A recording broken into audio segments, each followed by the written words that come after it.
Natambua kuwa kustaafu utumishi wa umma ni jambo la lazima kwa mujibu wa sheria, hususan ambapo muda unapofika, lakini jambo la kufanyiwa sherehe ya namna hii ni jambo linaloleta faraja, furaha pamoja na kuimarisha umoja baina ya taasisi na jamii kwa ujumla.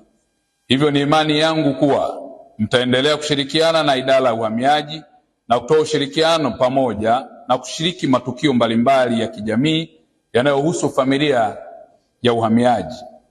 Aidha, niwakumbushe kuwa sisi sote ni wastaafu watarajiwa.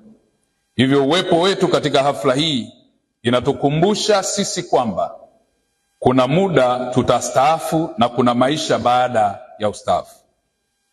Hivyo basi tunapaswa kufanya kazi kwa weledi kwa kuzingatia sheria, taratibu na miongozo pasipo upendeleo wala kumwonea mtumishi yoyote. Ndugu zangu, kipekee kabisa na kwa moyo wa dhati ninashukuru sana na namshukuru Mheshimiwa Daktari Samia Suluhu Hassan, Rais wa Jamhuri ya Muungano wa Tanzania, kwa uongozi wake thabiti wa upendo kwa watumishi, kwa kuboresha mafao yao, lakini pia kuboresha vitendea kazi na maslahi ya watumishi askari na watumishi walio katika idara ya uhamiaji.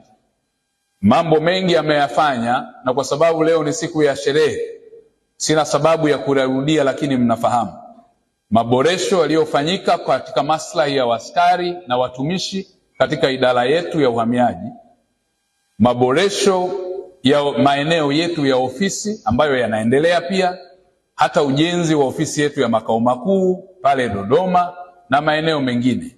Imekuwa ni kipaumbele cha Mheshimiwa Rais wetu Dr. Samia Suluhu Hassan, ikiwa ni pamoja na maboresho ya makazi lakini pia na vitendea kazi. Na hivyo kwa shukrani hizi naomba tumpigie makofi mengi Mheshimiwa Rais.